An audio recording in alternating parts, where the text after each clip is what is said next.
గోపాలకృష్ణ సుజాతకు పెళ్లి కాలేదనడానికి సాక్ష్యాధారాలు దొరకకుండా చేశారు మా ప్రత్యర్థులు. కానీ దొరికింది యువర్ ఆనర్. సుజాత మగబిడ్డను ప్రసవించినప్పుడు ఆపరేషన్ అవసరమైతే గోపాలకృష్ణ గారు స్వయంగా తనే వచ్చి హాస్పిటల్లో సంతకం పెట్టారు. ఇదిగోండి.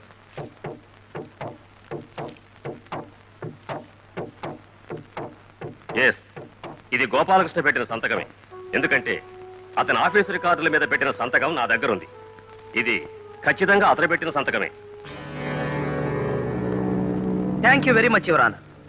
మిస్టర్ బసవరాజ్ గారు, కావాలంటే మీరు కూడా దాన్ని పరిశీలించుకోవచ్చు. Your honour, my learned friend mister Balaraju పాపం చాలా కష్టపడి రాత్రనక పగలనక తిరిగి అద్భుతమైన ఆధారాలు సాధించాడు. I congratulate him. కానీ యువర్ ఆనర్, సుజాత గారికి గోపాలకృష్ణ గారికి ఏ రకమైన శారీరక సంబంధం లేదని కానీ ఆ పుట్టిన పిల్లవాడు వాళ్ళకు పుట్టలేదని కానీ నేను అనలేదు. చట్టపరంగా వాళ్ళిద్దరూ దంపతులు కాదన్నాను. లీగల్గా వాళ్ళ సంబంధం చెల్లదని నేనన్నాను. సంతకం సొంత పెళ్ళానికే కాదు, ఉంచుకున్న దాని సంతానానికి కూడా చెయ్యొచ్చు.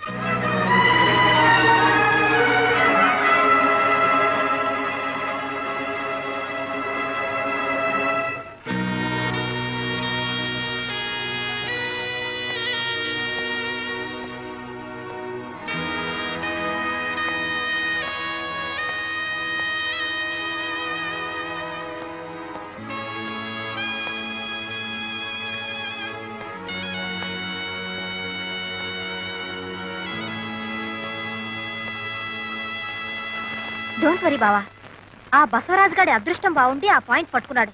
లేకపోతేనా కోర్టులో దులిపేవు. నువ్వు నోరుమై. అతను అంత తేలిగ్గా అంచనా వేయకు. మనమే ఏదో ఐడియా ఆలోచించాలి.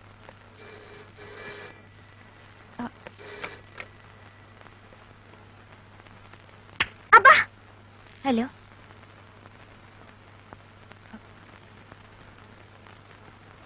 ఒక్క నిమిషం. బసవరాజు గారు. హలో, నమస్కారం అండి. ఏమిటయ్యా నమస్కారంలో నీరసం వినిపిస్తోంది? ఒంట్లో బాగుండలేదా? అబ్బే లేదండి, బానే ఉంది. సరే, సాయంత్రం ఒకసారి ఇంటికి వస్తావా? పార్టీ ఉంది అన్నట్టు. నీతో పాటు నీ క్లయింట్ సుజాత గారిని కూడా తీసుకురా.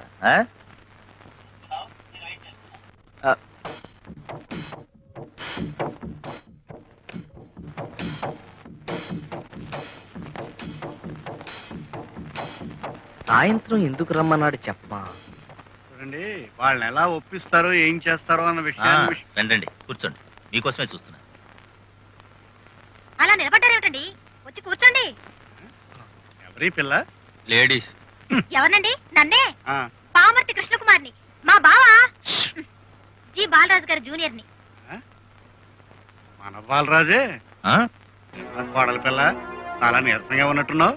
అన్న, వదినికి ఆస్తి పోతుందని బెంగేమో. కూడా ఇక్కడ మాట్లాడాల్సిన అవసరం లేదని నేను అనుకుంటున్నాను. నేను అదే అనుకుంటున్నాను. సి మిస్టర్ బాలరాజు, మిమ్మల్ని ఎందుకు పిలిపించామంటే ఈ గొడవ గోళ లేకుండా హాయిగా కాంప్రమైజ్ అవ్వమని చెప్పడానికి. ఈ అమ్మాయి ఇన్ఫర్మ్స్ ఎలాగూ చూసుకోలేదు. కాంప్రమైజ్ అయితే ఈవిడికి సరిపడేంత డబ్బు ఎలాగూ ముట్ట చెప్తారు. ఎందుకా మీరు పిలిపించింది? అసలే ఆకలి దంచేస్తుంది. మీరేదో పార్టీ ఇస్తామని ఫోన్లో అన్నారు కదా, అదేదో ఇచ్చేస్తే త్వరగా పుచ్చుకొని వెళ్ళిపోతాం. అమ్మాయి చాలా ఫాస్ట్ గా ఉంది కదా డాడీ. ఫాస్ట్ ఏనరా, అందరూ మనలాగే స్లో మోషన్ లో ఉండరు. నేను అదే. అబ్బా, చూడమ్మా, నువ్వు మరీ ఫాస్ట్ అయిపోతే ఎక్కడో స్పీడ్ బ్రేకర్ తగులుతుంది. ఆ తర్వాత దెబ్బ అయిపోతావు. తర్వాత నీ ఇష్టం. మేము బయలుదేరుతాం. బయలుదేరు బాబు. నీకెన్ని పనులు ఉన్నాయో నాకు తెలియకనా. కేసులు, సాక్షులు, జూనియర్ లాయర్లు, గోల. కాకపోతే వెళ్లే ముందు ఒక్క క్షణం ఆగావంటే మా కోడలు పాత స్నేహితులు పరిచయం చేస్తాను.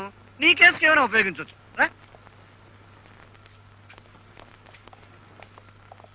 అమ్మాయి రావడం లేదా? అదిగో.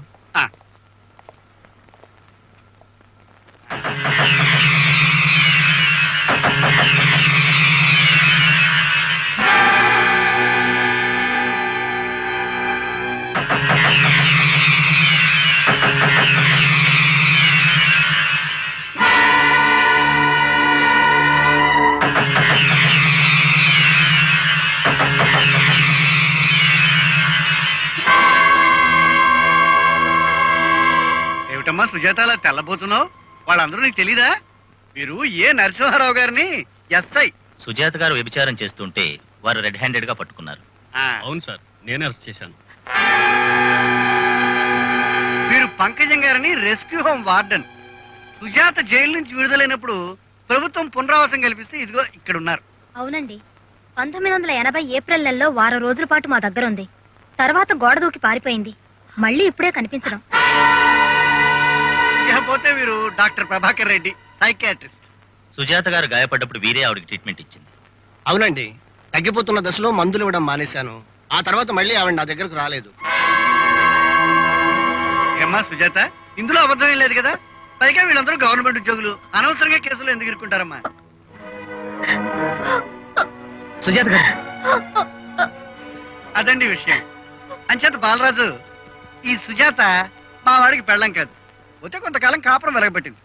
అందుకు కావాలంటే ఏ 25,000 ముట్ట చెప్పమంటే ఓకే, కానీ ఆస్తికి ఎసరు పెడతానంటే కరెక్ట్ కాదు కదా. ఆ? నీకు కూడా నా హెచ్చరిక ఏమిటంటే మర్యాదగా ఈ కేసుని తప్పుకో. నేను కనిపించినంత మంచివాడిని కాదు బాబు. అసరాజు చెప్పయ్యా. చూడు తమ్ముడు, నీకిలాంటి కేసు కొత్త. శరభయ్య గారు ఎంత డేంజరస్ మనిషో తెలుసా? అనుకుంటే తలలే తీయించేసే తత్వం. పైగా నువ్వేదో దేశ సేవ చేస్తున్నట్టు ఫీల్ అయిపోతావేంటి ఒక పచ్చి వ్యభిచార కేసు పట్టుకుని? ప్లీజ్ వదిలే, ప్లీజ్.